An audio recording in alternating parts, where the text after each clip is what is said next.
So, buksan lang natin ang Maya app natin. Ayan. So, pag nandito na po tayo sa ating application, pag na-open na natin siya, punta tayo dito sa My Savings. Ayan. And then, kung makikita nyo, meron na ditong more ways to save. Ito yung kulay black na to. Time Deposit Plus. Save for longer and earn up to 6% per annum. So, annually po yan, 90 per month. Per year. And then, meron ditong personal goals. Set a short-term goal and earn 4% per annum. Okay, so i-open lang natin to.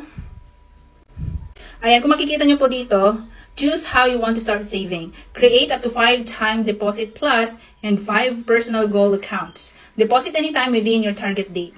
Earn interest on a balance of up to 1 million. So, gusto kong i-try ito guys, para makita natin kung paano ba siya mag-work.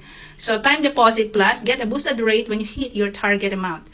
So, ang pipiliin ko dito is, etong 6 months. Madali lang naman ang antayin ang 6 months eh.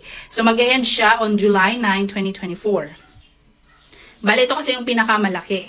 Okay? Pindot lang natin itong 6 months. Pwede rin namang 3 months, 5.5% per annum, or 12 months, 5.75% per annum. Sa time deposit ito, iba itong personal goals. Meron pa ditong save up for your plans while you earn high interest. Start a goal of up to 6 months long. 4% per annum naman siya.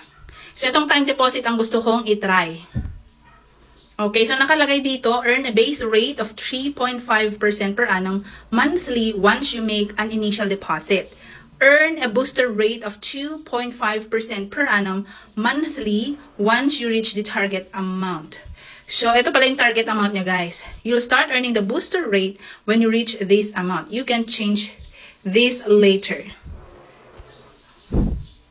So, lagay natin dito 5,000 kasi parang yun yung pinaka-minimum niya. Ibig sabihin, pag below 5,000, 2.5% per annum lang yung ma-earn natin. Pero kapag naka 5,000 na yung nilagay natin, so dun pa lang kayo mag-start mag-earn ng 6% per annum. So, lagay natin dito, Maya Time Deposit na lang.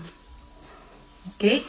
Then, fees and withholding tax will be charged if canceled early. So, alam naman natin kapag time deposit, dapat naka-stick tayo sa kung ilang buwan siya yung ating deposit. So, nakalagay dito July 9, 2024, dyan pa lang natin siya mawi-withdraw. So, make sure na yung ilalagay nyo dito na pera nyo is hindi nyo siya magagalaw ng 6 months. Okay?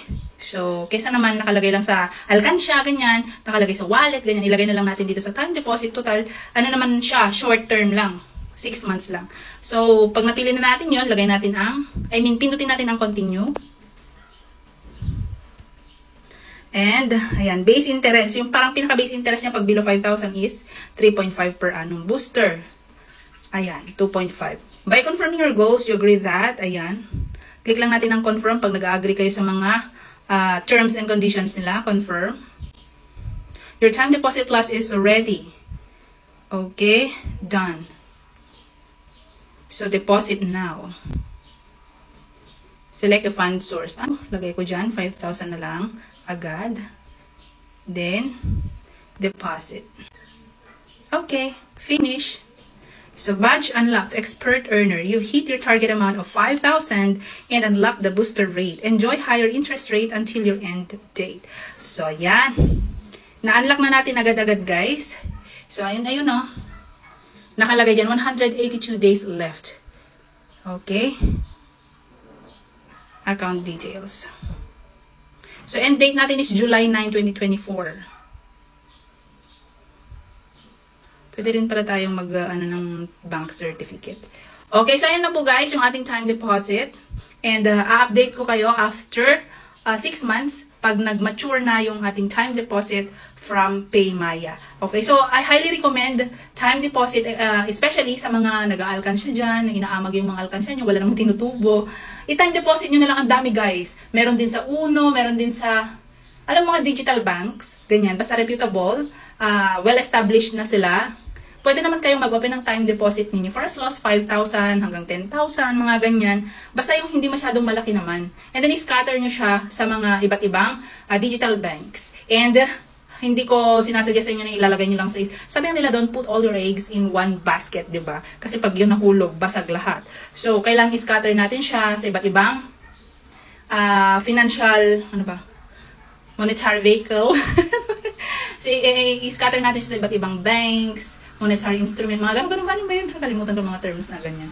So, pwede rin kayong maglagay sa bank account, digital bank, sa mga ganyan. Pwede rin kayong bumili ng crypto, bumili kayo ng stocks, mga ganun. Basta make sure na alam nyo yung ginagawa nyo, alam nyo yung mga binibili nyo, para hindi po mawala yung pera nyo. Kasi ako, ganyan na ginagawa ko, maliit man na amount, naka-scatter sila sa iba't ibang account. Ganon. Para at least, pag nag-trouble yung isa, at least meron pa yung isa. Kaysa nakalagay lang sa iisang bank. Pag yan nag-maintenance, mga ganyan, hindi ka maka-withdraw. Di ba?